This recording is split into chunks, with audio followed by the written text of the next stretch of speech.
In Danganronpa, the main events are the trials. You hear everyone talk about them, but I feel like the investigation segments that pair up with them are often overlooked. I always see videos where the trials are ranked, but I always view these as cases where the investigation is part 1 and the trial is part 2. And Danganronpa has made some really interesting investigations through its 3 main games, so that's why I want to talk about it today. What makes an investigation great, and what are some examples of great investigations in the series? I'll pick 3 from each game, so we'll cover half of the investigations. Are the investigations I'm going to talk about the better half? Not necessarily. I'd have to replay the games to see which investigations are truly the best, but these investigations are the ones that I think will be entertaining no matter what. So first we got case 1-3. 1-3 is a very cool investigation because there's so many interesting things happening as we find the clues. Bodies are getting moved, characters are missing, we don't find Kyoko and Hiro for the longest time, and it's very exciting when we do find them and see what they're up to. We get things like Hifumi's revival scene, people getting hit on the head randomly, this insane robot, and there's just a lot of moving parts to make this investigation interesting. Next, I want to talk about case 2-2. 2-2 is interesting because of Twilight Syndrome. I think it brings this cool horror element into the case. I like the non-linear progression of Twilight Syndrome and how it tells a story about what happened during these students' life in Hope's Peak. I mean, it's really interesting to see characters like Mahiru and Mikan within the video game, and the incident within the game is a very interesting one. Next we have case 3-3, and I think this one's pretty self-explanatory. We literally perform a seance in the investigation. I don't know about you, but I think that's really fun.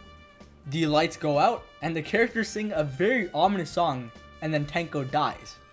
We also get the Kokichi fake-out death, so yeah, I mean, I don't see how I could not include this investigation.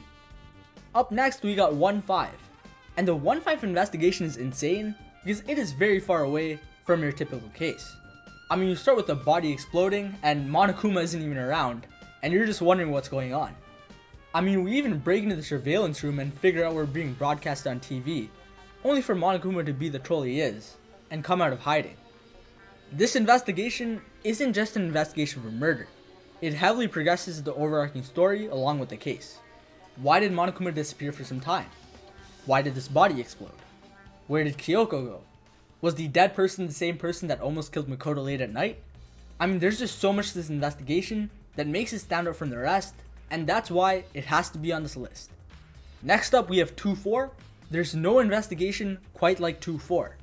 I mean, you get to take control of Nagito for a part of the investigation, and this is the first time where you get to take control of another character for the investigation. So now you have 2 perspectives on the case before you even go into the trial.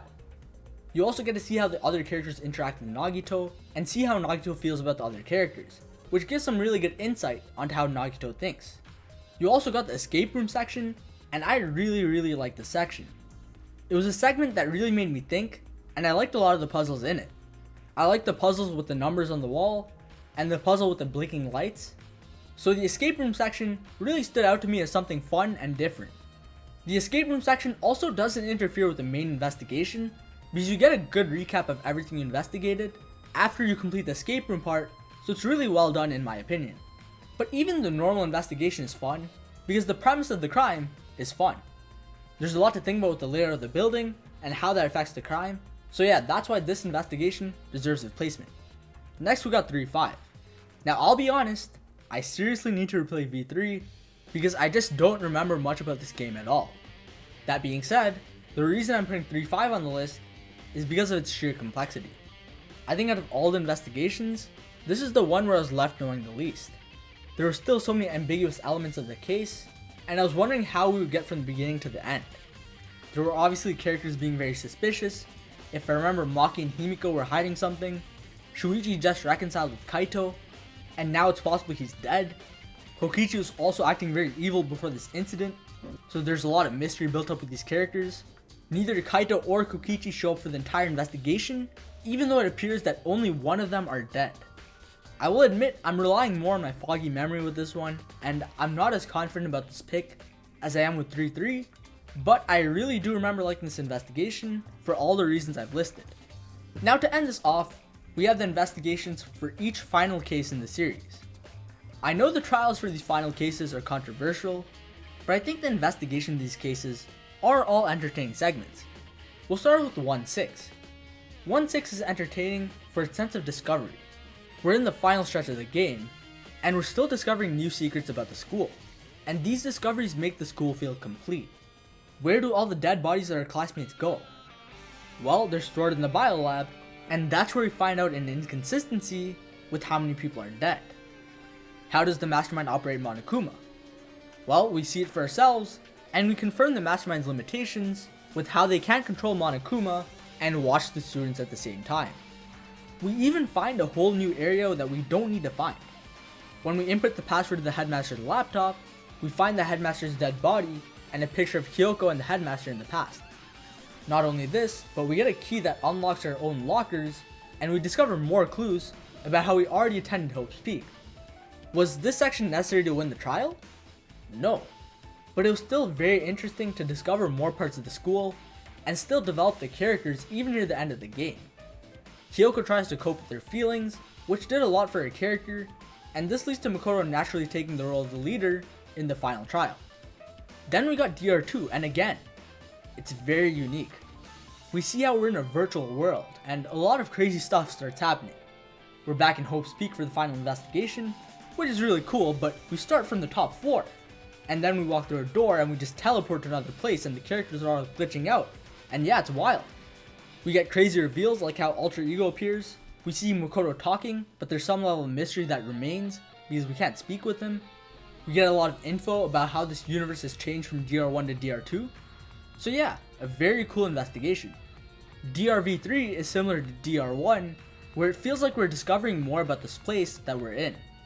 I mean, we find Kokichi's lab in a very secretive place, we find the room where Sumugi can essentially control everyone's memories, and we figure out how she made it so that no one could catch her doing this. We also find the secret passage in the bathroom. We also find a lot more evidence regarding the first case, which makes that incident with Kaede a lot more interesting. I also like the presentation aspects of it. As cheesy as it sounds, I think the power of friendship thing where you break more rocks with the more people you connect with was cool. I also like Kibo in this chapter, and his role in the investigation was as a more neutral party. The flashback lights that also give us memories throughout the investigation were also really fun. Every flashback was interesting and gave me a lot more to think about. So yeah, these are just my quick thoughts on investigations that I think are very entertaining and interesting. Each one of these had more to them than just finding clues to catch the culprit, and that's why these 9 made it on the list. Comment down which investigations you guys find to be the most interesting, and I'll see you all for the next video.